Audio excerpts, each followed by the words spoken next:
പ്രകാരം തന്നെ മഹത്തുക്കളായ ആളുകളുടെ മഹബത്ത് പരിശുദ്ധമായ ദീനുൽ ഇസ്ലാം നമുക്ക് കൈമാറി വന്നത് നബി സല്ലല്ലാഹു അലൈഹി വസല്ലമ തങ്ങളിലൂടെ. നബി സല്ലല്ലാഹു അലൈഹി വസല്ലമ തങ്ങൾ ജീവിച്ചിരിക്കുന്ന കാലത്ത് തന്നെ അവിടുത്തെ സ്വഹാബിമാർ നമ്മുടെ കേരളക്കരയിൽ വന്നു. അതേ പ്രകാരം കേരളക്കരയിൽ നിന്ന് നബി സല്ലല്ലാഹു അലൈഹി വസല്ലമ തങ്ങളെ കാണാൻ വേണ്ടി അവിടെ പോയി ഇസ്ലാം മതം സ്വീകരിച്ച ചേരമാൻ പെരുമാൾ താജുദ്ദീൻ എന്ന പേര് സ്വീകരിച്ച നമുക്ക് നമ്മുടെ കേരളക്കാർക്ക് ഏറ്റവും സന്തോഷിക്കാനും അഭിമാനിക്കാനും വകയുള്ള ഒരു നാട്ടുകാരാണ് കേരളക്കാർ എന്ന് പറയുന്നത്. എന്തുകൊണ്ട്? കേരളക്കാരനായ ഒരാള് ആ സ്വഹാബിയായിട്ടുണ്ട് എന്നുള്ള വലിയ ഒരു സന്തോഷം നമുക്ക് എല്ലാവർക്കും ഉണ്ട്. മറ്റുള്ള പല നാടുകാർക്കും ലഭിക്കാത്ത ഒരു മഹത്തായ ഒരു ഭാഗ്യമാണ് നമുക്ക് ലഭിച്ചിട്ടുള്ളത്. ചേരമാൻ പെരുമാൾ എന്ന് പറയുന്ന അദ്ദേഹത്തിന്റെ സംഘവും നബി സല്ലല്ലാഹു അലൈഹി വസല്ലമ തങ്ങളെ കാണാൻ വേണ്ടി മദീനയിലേക്ക് പോകുകയും ആ മദീനയിൽ വെച്ച് നബി സല്ലല്ലാഹു അലൈഹി വസല്ലമ തങ്ങളെ കണ്ടുമുട്ടുകയും ഇസ്ലാം മതം സ്വീകരിക്കുകയും അങ്ങനെ ഇസ്ലാം മതം സ്വീകരിച്ചുകൊണ്ട് കേരളത്തിലേക്ക് മടങ്ങി വരുന്ന സമയത്ത് സലാലയിൽ വെച്ച് അദ്ദേഹം രോഗം പിടിപെട്ട് പനിപിടപ്പെട്ട് മരണപ്പെടുകയും ചെയ്തു. അപ്പോൾ കേരളക്കാർക്ക് അങ്ങനെയുള്ളൊരു ഭാഗ്യം കൂടിയുണ്ട്, അഥവാ കേരളക്കാരനായ ഒരാൾ സ്വഹാബിയുണ്ട് എന്നുള്ളത്. മാത്രമല്ല നബി സല്ലല്ലാഹു അലൈഹി വസല്ലമ തങ്ങളുടെ കാലഘട്ടത്തിൽ തന്നെ ഇസ്ലാം നമ്മുടെ കേരളത്തിൽ വന്നു. ഹിജ്റ 5-ാം വർഷം കേരളത്തിൽ പള്ളി നിർമ്മിച്ചിട്ടുണ്ട് എന്നാണ് ചരിത്രം പറയുന്നത്. നമ്മുടെ ഇസ്ലാം പരിശുദ്ധമായ ദീനുൽ ഇസ്ലാം നബി സല്ലല്ലാഹു അലൈഹി വസല്ലമ തങ്ങളുടെ കാലത്ത് വന്നു. അതിന്റെ ശേഷം കാലോചിതമായി ഓരോ ഘട്ടങ്ങളിൽ ഇസ്ലാമിനെ പ്രബോധനം ചെയ്യാൻ വേണ്ടി നമ്മുടെ കേരളത്തിലേക്ക് ആളുകൾ കടന്നു വന്നിട്ടുണ്ട്. നമ്മൾ നമ്മുടെ ചുറ്റുഭാഗത്തേക്ക് പരിശോധിച്ച് നോക്കിയാൽ നമുക്ക് ഈ സത്യം കണ്ടെത്താൻ കഴിയും. മഹാനായ ഖുതുബുസ്സമാൻ സയ്യിദ് അലവിൽ മമ്പറമി തങ്ങൾ, ആ മഹാന്റെ അമ്മാവനായ ഷെയ്ഖ് ജിഫ്രി തങ്ങൾ, അവരും അതേ പ്രകാരം ഷെയ്ഖ് ഹസൻ ജിഫ്രി എന്നവരും, അഥവാ കോഴിക്കോട് മറവട്ട് കിടക്കുന്ന ഷെയ്ഖ് ജിഫ്രി എന്നവരും മമ്പറത്ത് മറവട്ട് കിടക്കുന്ന ഹസൻ ജിഫ്രി എന്നവരും മഹാനായ ഖുതുബുസ്സമാൻ മമ്പറം തങ്ങളുടെ മുമ്പ് ഇസ്ലാമിക പ്രബോധനത്തിന് വേണ്ടി അവർ കേരളത്തിൽ വന്നവരാണ്. അവരെ കണ്ട് ഒരുപാട് ആളുകൾ ഇസ്ലാമിലേക്ക് വന്നവരാണ്. മഹാനായ ഖുതുബുസ്സമാൻ തങ്ങൾ അതിന്റെ ശേഷം തന്റെ 17-ാമത്തെ വയസ്സിൽ നമ്മുടെ കേരളത്തിൽ വന്ന് അവിടെ മമ്പറത്ത് വന്ന് താമസമാക്കുകയും അങ്ങനെ ഇസ്ലാമിക പ്രബോധനം നടത്തുകയും ഇസ്ലാമിന്റെ ഉയർച്ചയ്ക്ക് വേണ്ടിയും ഈ രാജ്യത്തിന്റെ സംരക്ഷണത്തിന് വേണ്ടിയും ബ്രിട്ടീഷുകാരോട് പടപൊരുതിയ മഹാന് കൂടിയാണ് മഹാനായ ഖുതുബുസ്സമാൻ സയ്യിദ് അലവിൽ മമ്പറമി. നമുക്ക് എല്ലാവർക്കും അറിയാം, മഹാനായ ഖുതുബുസ്സമാൻ തങ്ങൾ മഹാനവകൾ മരണപ്പെട്ടത് ബ്രിട്ടീഷുകാരിൽ നിന്ന് ഒരു വാള്, അവരുടെ വാളിന്റെ ഒരു വെട്ടേറ്റുകൊണ്ട് തന്റെ കാലിൽ ഏറ്റ ഒരു മുറിവ്, ആ മുറിവ് കാരണമാണ് അത് രോഗം ബാധിച്ചാണ് ഖുതുബുസ്സമാൻ മരണപ്പെട്ടത് എന്ന് ചരിത്രത്തിൽ കാണാൻ കഴിയും. അങ്ങനെ നമ്മൾ പരിശോധിച്ച് നോക്കുകയാണെങ്കിൽ നമ്മൾ പൊന്നാനിയിലേക്ക് പോയാൽ ആ പൊന്നാനി മറട്ട് കിടക്കുന്ന മഹാനായ സയ്യിദ് അബ്ദുറഹ്മാൻ അൽ ഐദ്റൂസി എന്ന് പറയുന്ന വലിയ ഒരു സയ്യിദ് അവറുകൾ, അവരെ യമനിൽ നിന്ന് ഇസ്ലാമിക പ്രബോധനത്തിന് വേണ്ടി കേരളത്തിൽ വന്നവരാണ്. അതേ പ്രകാരം സൈനുദ്ദീൻ മഖ്ദൂം അവരുടെ കുടുംബം അവര് മറ്റുള്ള രാജ്യങ്ങളിൽ നിന്ന് പ്രദേശങ്ങളിൽ നിന്ന് കേരളത്തിലേക്ക് വന്നവരാണ്. ഇങ്ങനെ നമ്മൾ പരിശോധിക്കുമ്പോൾ ഉള്ളാളത്തേക്ക് പോയാൽ അവിടെ കിടക്കുന്ന സയ്യിദ് ഷരീഫ് മുഹമ്മദ് അൽ മദനി എന്ന് പറയുന്നവർ ഇസ്ലാമിക പ്രബോധനത്തിന് വേണ്ടി കേരളത്തിലും കർണാടകയിലുമായി വന്നവരാണ്. ഇങ്ങനെ നമ്മൾ പരിശോധിക്കുമ്പോൾ നമ്മുടെ കേരളക്കരയിൽ ഇസ്ലാമിലേക്ക് ഇസ്ലാമിക പ്രബോധനത്തിന് വേണ്ടി വന്നതായ ഒട്ടനേകം സയ്യിദന്മാരെയും ആലിമീങ്ങളെയും നമുക്ക് കാണാൻ കഴിയും. അതേ പ്രകാരം നമ്മുടെ ഈ മാസത്തിൽ പ്രത്യേകമായി നമസ്കരിക്കുന്ന ഓർക്കുന്ന ഒരു മഹാനാണ് ഖാജ മുഈനുദ്ദീൻ ചിശ്തി അജ്മീരി റഹിമഹുല്ലാഹ്. റജബ് മാസം 6-നാണ് മഹാനവറുകൾ വഫാത്താകുന്നത്. മഹാനവറുകൾ നബി സല്ലല്ലാഹു അലൈഹി വസല്ലമ തങ്ങളുടെ നിർദ്ദേശപ്രകാരം നബി സല്ലല്ലാഹു അലൈഹി വസല്ലമ തങ്ങളെ മദീനയിൽ പോയി അവിടുന്ന് സിയാറത്ത് ചെയ്ത് അവിടുന്ന് കാണിച്ചു കൊടുക്കുകയാണ് ഇന്ത്യയിലേക്ക് പോകണമെന്ന്. അങ്ങനെ മഹാനായ ഖാജ മുഈനുദ്ദീൻ ചിശ്തി അജ്മീരി തങ്ങൾ ഇറാൻകാരനാണ്. ഇറാനിൽ ജനിച്ച മഹാൻ നബി സല്ലല്ലാഹു അലൈഹി വസല്ലമ തങ്ങളെ കണ്ട് അവിടെ തന്നെ സിയാറത്ത് ചെയ്ത് അവിടുന്ന് സമ്മതം സ്വപ്നത്തിലൂടെ കിട്ടി. അതിന്റെ ശേഷം പ്രബോധനത്തിന് വേണ്ടി ഇന്ത്യയിലേക്ക് പോകണമെന്ന് പറഞ്ഞപ്പോ ബഗ്ദാദിൽ പോയി മഹാനായ ശൈഖ് മുഹീദ്ദീൻ അബ്ദുൽ ഖാദിർ ജീലാനി ഖദ്ദസല്ലാഹു സിർറഹുൽ അസീസ് തങ്ങൾ ജീവിച്ചു കൊണ്ടിരിക്കുന്ന കാലമാണ്. മഹാനവറുകളെ കണ്ട് സമ്മതം വാങ്ങി അനുഗ്രഹം വാങ്ങി ഇസ്ലാമിക പ്രബോധനത്തിന് വേണ്ടി വന്ന മഹാനായ ഖാജ തങ്ങൾ ഗരീബ് നവാസ്, പാവങ്ങളുടെ സഹായി എന്ന പേരിൽ അറിയപ്പെടുന്ന മഹാനായ ഹാജ തങ്ങൾ ഇസ്ലാമിക പ്രബോധനം നടത്തി ലക്ഷക്കണക്കായ ആളുകൾ ഇസ്ലാമിലേക്ക് വന്ന ചരിത്രം നമ്മുടെ ഇന്ത്യയിലെ നമുക്ക് കാണാൻ കഴിയും. അങ്ങനെ ഇന്ത്യയുടെ ഏത് ഭാഗത്ത് പരിശോധിച്ചാലും, നമ്മുടെ കേരളത്തിന്റെ ഏത് ഭാഗത്ത് പരിശോധിച്ചാലും, അതേ പ്രകാരം തമിഴ്നാട്ടിൽ പോയാൽ അവിടെ നമുക്കറിയാം കോവളത്ത് സ്വഹാബിമാരിൽപ്പെട്ട റാഫി റളിയല്ലാഹു തആല അൻഹു മരണപ്പെട്ട് കിടക്കുന്നുണ്ട്. ഇങ്ങനെ നമ്മുടെ ഇന്ത്യ രാജ്യത്തിന്റെ പല ഭാഗങ്ങളിൽ പരിശോധിച്ചാലും ഇസ്ലാമിക പ്രബോധനത്തിന് വേണ്ടി ആളുകൾ വരികയും അവരെ ഏറ്റെടുക്കുകയും അവർക്ക് വേണ്ട സൗകര്യങ്ങൾ മുഴുവനും ചെയ്തു കൊടുത്തു. ഇതാണ് ഇസ്ലാമിന്റെ ചരിത്രം. ഈ ചരിത്രത്തിലൂടെയാണ് നമ്മൾ സഞ്ചരിക്കേണ്ടത്.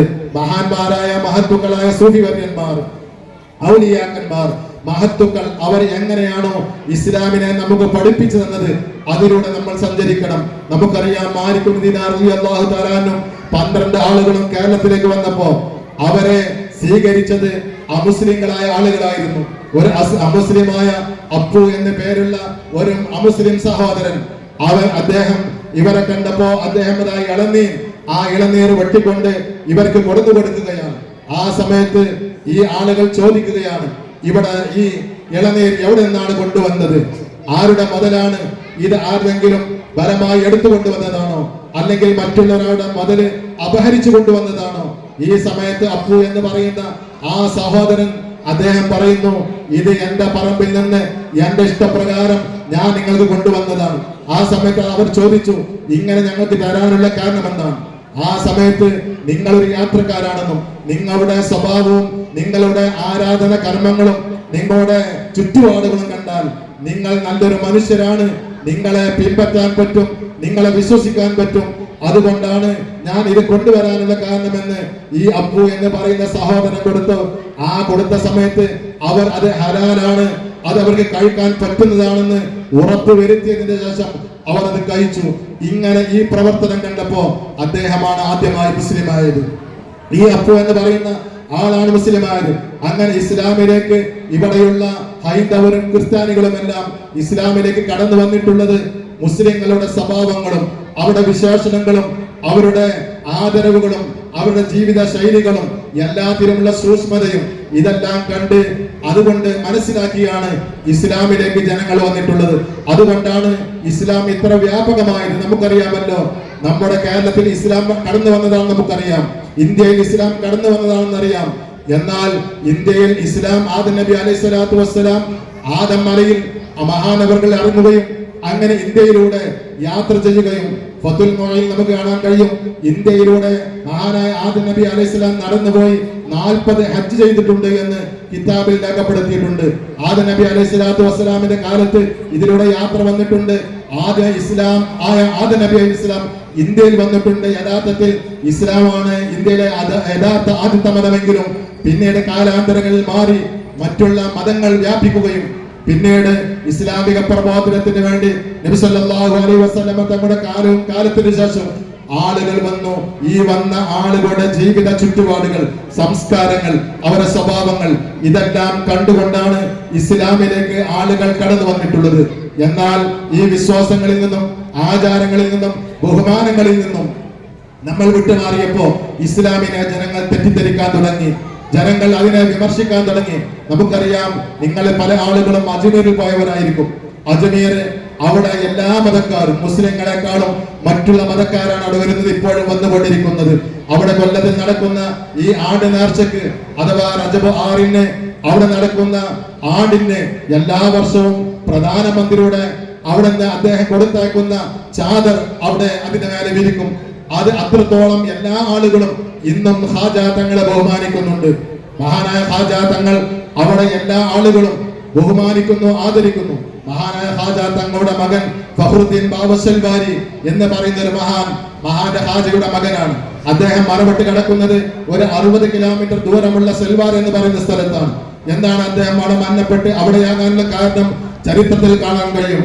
ഖാജ തങ്ങളടുക്കൽ മഹാനായ ഖാജ തങ്ങൾ എല്ലാവർക്കും സഹായങ്ങൾ ചെയ്തുകൊണ്ടിരിക്കുന്ന, എല്ലാവരെയും ബഹുമാനിച്ചു കൊണ്ടിരിക്കുന്ന ഒരു വ്യക്തിയായിരുന്നു. തന്റെ അടുക്കൽ വരുന്ന ഹിന്ദു ആവട്ടെ, ക്രിസ്ത്യാനിയാവട്ടെ, സിഖുകാരനാവട്ടെ, മുസ്ലിം ആവട്ടെ, കഷ്ടപ്പെടുന്ന ആളുകൾക്ക് എല്ലാം സഹായിക്കുക, എല്ലാവർക്കും ഭക്ഷണം നൽകുക, ഇങ്ങനെ പ്രത്യേകമായ ഒരു സ്വഭാവമായിരുന്നു.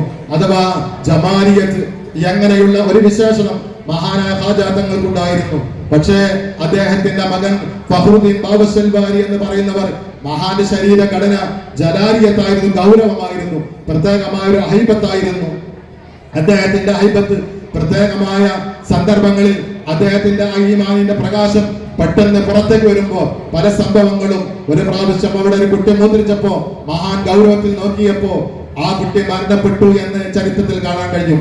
മഹാനായ ഖാജ തങ്ങൾ പറഞ്ഞു, തന്റെ മകൻ ഫഖ്റുദ്ദീൻ ബാവസൽവാരിയോട് പറഞ്ഞു, നിങ്ങൾ ഇവിടെ നിന്ന് മാറി താമസിക്കണം, നിങ്ങൾ വിദേശ സ്ഥലത്തേക്ക് കുറച്ച് ദൂരത്തേക്ക് മാറി താമസിക്കണം. കാരണം നിങ്ങളുടെ ഉള്ളത് ജലാലിയത്താണ്, എന്നിലുള്ളത് ജമാലിയത്താണ്, രണ്ടും വ്യത്യാസമുണ്ട്. ഇവിടെ എല്ലാ ആളുകളും വരും. ഇന്ന് മഹാനായ ഖാജ തങ്ങൾ അന്ന് പറഞ്ഞപ്പോ മഹാനായ ഫഖ്റുദ്ദീൻ ബാവസൽവാരി 60 കിലോമീറ്റർ ദൂരമുള്ള സ്ഥലത്താണ് ജീവിതം അവിടേക്ക് മാറ്റുകയും അവിടെ താമസമാക്കുകയും ഇസ്ലാമിക പ്രബോധനം നടത്തുകയും ആളുകൾ ഇസ്ലാമിലേക്ക് വരികയും ഇന്നും അവിടെയും ആളുകൾ വരുന്നു. പക്ഷേ അതിൽ നിന്ന് വ്യത്യസ്തമായി രണ്ട് സ്ഥലത്തുമുള്ള വ്യത്യാസം എന്താണ്? ഖാജയുടെ ഹദ്റത്തിൽ എല്ലാ ആളുകളും, അവിടെ പല ആളുകൾ, പല മതക്കാര് സുജൂദ് ചെയ്യുന്നുണ്ട്, നമ്മൾ അംഗീകരിക്കുന്നില്ല, അവരവിടെ നിന്ന് പലതും കാട്ടിക്കൊടുക്കുന്നുണ്ട്. പക്ഷേ ഖാജയോടുള്ള ബഹുമാനം, ആ ബഹുമാനം എന്താണ് ഇന്നും നിലനിൽക്കുന്നത് എന്ന് ചോദിച്ചാൽ നമുക്ക് മനസ്സിലാക്കാൻ കഴിയുന്നത്, മഹാന്മാരായ ഔലിയാക്കന്മാർ, മഹത്തുക്കളായ ആളുകൾ, അവർ ഇസ്ലാമിക പ്രബോധനം എങ്ങനെയാണോ നടത്തിയിട്ടുള്ളത് ആ മാർഗത്തിലൂടെ നടത്തുമ്പോൾ ഇസ്ലാമിനെ കണ്ട് ഇസ്ലാമിന്റെ സൗന്ദര്യം മനസ്സിലാക്കി ആളുകൾ ഇസ്ലാമിലേക്ക് വരും. നേരെ മറിച്ച് നമ്മുടെ സ്വഭാവങ്ങളും നമ്മുടെ ചര്യകളും വ്യത്യാസപ്പെടുമ്പോൾ നമ്മളിൽ നിന്ന് ജനങ്ങൾ അകന്നുകൊണ്ടിരിക്കും. അപ്പോൾ ഇങ്ങനെയുള്ള ഒരു ചുറ്റുപാടിലൂടെയാണ് ഇസ്ലാം ഇവിടെ പ്രചരിച്ചിട്ടുള്ളത്. ആ ഒരു വഴിയിലൂടെ മഹത്തുക്കളായ ആളുകളെ സ്മരിക്കുക, അവരെ ബഹുമാനിക്കുക, അവരുടെ കീർത്തനങ്ങൾ പറയുക, നബി സല്ലല്ലാഹു അലൈഹി വസല്ലമ തങ്ങളെ എപ്പോഴും സ്മരിച്ചു കൊണ്ടിരിക്കുക. ഞാൻ ദീർഘിപ്പിക്കുകയല്ല, നബി സല്ലല്ലാഹു അലൈഹി വസല്ലമ തങ്ങളോടുള്ള സ്നേഹം അത് എപ്പോഴും